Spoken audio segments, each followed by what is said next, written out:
안녕하십니까. 코로나가 종식이 된 후에 첫 경기이다 보니까 아주 많은 분들이 찾아오셔서 성황리에 잘 마쳤습니다. 눈에 띄는 것은 6월 달에 토너먼트를 진행하게 되어 있는데 그 중에 양지영 선수가 시드를 배정받았다는 것, 일본 선수를 또 훌륭히 KO 시켰죠. 그리고 일본의 타이세이 선수가 좀 인상 깊었고요. 나이도 어린데 엄청 빠르더라고요. 그리고 이재원 경찰관 훌륭히 잘 싸워줬고요. 상대 선수인 어린 위정원 선수도 심적 압박이 있었을 텐데 잘 해줬습니다. 쇼킹한 결과를 만들어낸 황인수 선수의 승리가 가장 인상 깊었습니다. 네, 그 부분에 대해서는 있을 수 없는 일이라고 생각을 합니다.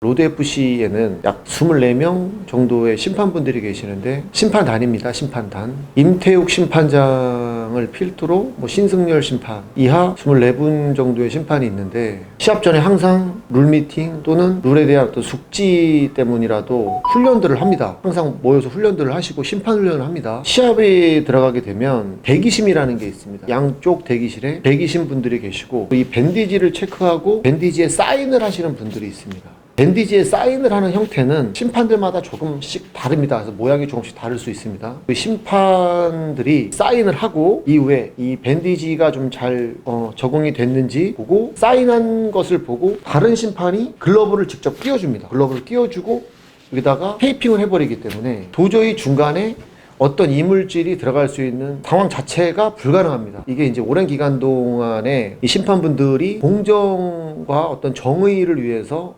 프로세스를 정한 겁니다. 그래서 중간 부분에 어떤 행동도 할 수가 없습니다. 의혹들을 제기하실 수 있는 거는 팬분들이 충분히 하실 수 있습니다. 양쪽의 선수가 경쟁을 합니다. 한쪽은 반드시 집니다. 그러다 보면 한쪽의 열성 팬들은 너무 화가 납니다. 화가 나기 때문에 어떠한 이유를 찾으려고 계속 노력을 합니다. 인정을 할 수가 없는 겁니다. 하물며 이번 경기 같은 경우에는 명현만 선수의 팬이 거의 90%였습니다. 명현만 선수가 갖고 있는 착한 이미지 때문에라도 팬들이 엄청 많더라고요. 명현만 선수를 다운시키고 침몰시켰을 때 인정할 수 없는 마음들은 충분히 인정을 합니다. 충분히 이해를 하고요. 이게 축구나 농구, 야구 같으면 1년에 한 시즌에 홈앤드 어웨이를 1라운드, 2라운드씩 하기 때문에 평균 약 2번에서 4번 정도 상대방 선수와 싸웁니다. 그리고 선수 생활이 한 10년 정도라고 생각을 하면 10년 동안이면 상대방 팀과 약 40번 이상을 싸울 수 있습니다.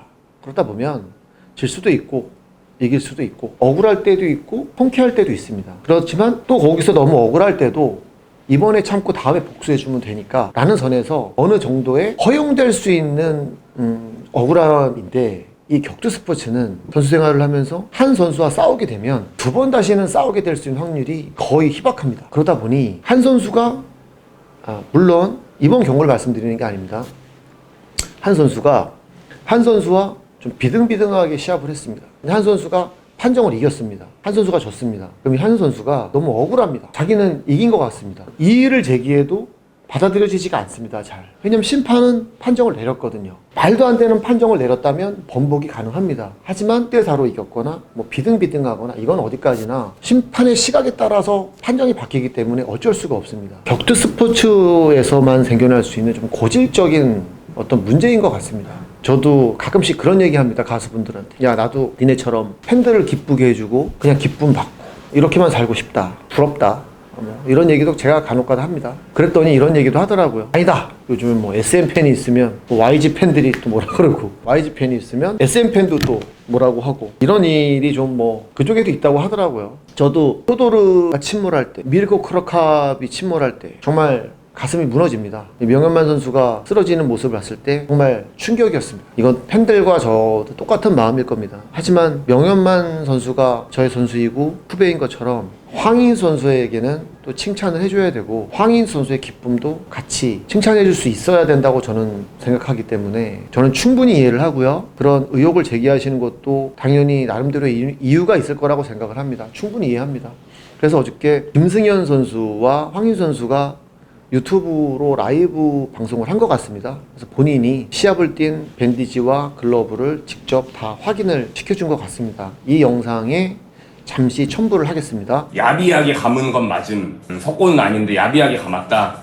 근데 그 앞에 이것도 얘기하는 게 그 한 번도 스트랩 안 감아본 이주성 선수랑 김도현 선수가 유튜브 보면서 감아줬거든요. 유튜브에서 올라와 있는 복싱 그 스트랩 감는 거 그걸 보고 감아주셨는데 아무도 감아줄 사람이 없어가지고 제 팀이 없으니까 한자는 사람이 없는 거예요. 딴 데서 얘기하기도 좀 쪽팔리고 그래가지고 그냥 도현이 형이랑 주상이가 유튜브 영상 보면 찾아보면서 그 같이 해가지고 해준 거거든요. 근데 이래서 하니까 어이가 없네. 맷돌 손잡이를 어이라 그래요. 보여주시는 좀 보여주실래요? 저도 보여주세요. 이게 형이 한번 얘기해주세요. 형 스타일대로. 이게 밴디지를 하고 나서 안 보여요. 밴디지를 하고 나서 네. 심판분들이 이렇게 위에다가 손등이랑 너클 부분에 이렇게 사인을 해줍니다. 근데 이 봉인이야, 이게 봉인 사인이라고. 요거를 하고 나서 풀을 수가 없어. 왜냐면 풀면은 이게 흔적이 다 남거든. 흔적이 남기 때문에 요거는 딱 거기 심판분이 딱 이게 사인 해주고 나서부터는 수정이 거의 불가하다라고 보시면 됩니다. 저게 그날 쓴 건지 어떻게 아냐? 그러면 할 말 없지. 자, 그러면 할 말 없지. 그날 시합했던 글러브도 다 챙겨왔습니다, 제가. 예. 보이시나요? 흰 거? 이번에 시합했던 거. 예, 피도 묻어 있습니다. 예. 시본스의 얼굴이 저렇게 돼요. 시본스가 여러분들 그 스파링 할 때는 시본스 글러브를 원래 안 껴요. 선수들끼리 스파링 할 때는 시본스가 너무 가벼워서 14온스나 16온스 끼고 시본스는 다쳐서 원래 안 껴.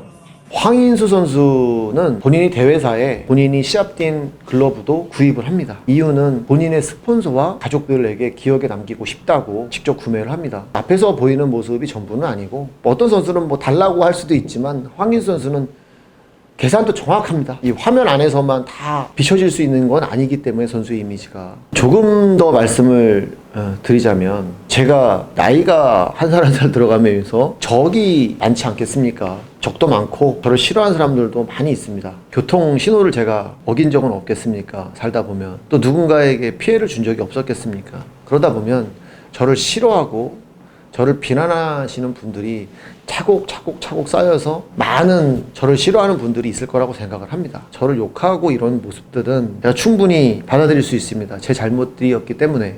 다만 시합이 끝나고 시합 이후에 10경기씩 20경기씩 시합을 하는데 이 신인 선수들도 조금씩은 조명을 받고 성장을 하면서 나중에 명현만 황인수 선수가 되는 겁니다. 계속 시합을 뛰면서. 근데 이런 비난들이 너무 빗발치면 그날 뛰었던 모든 선수들의 시합들이 다 묻혀버립니다. 그 비난과 그런 것 속에. 그리고 양 선수가 있으면 항상 상대방 선수는 억울합니다.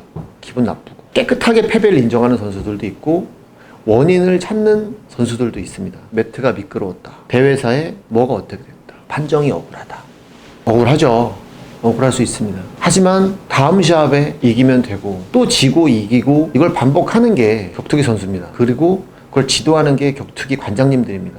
그런데 선수들과 관장님들이 나쁜 말을 하고 이런 경우에 일반 스포츠에서도 그렇게 되면 징계를 받겠죠. 심한 사람들이다. 도저히 내가 담을 수 있는 그릇 안에서는 담을 수 없다라고 하면 저는 내보내는 것이고, 이게 좀 말이 많았는데 로드FC가 생겨난 이후에 경쟁단체가 계속 비난을 하는 글들을 올리고 없어져 버리고 또 누군가가 나타나서 비난을 하다가 없어져 버리고, 저는 한 번도 비난해 본 적이 없고요. 없어져 버린 단체는 여기저기 흩어다니면서 또 뭔가를 도모하고 계속 쌓이는 겁니다. 그 사람들이 양이 늘어났죠.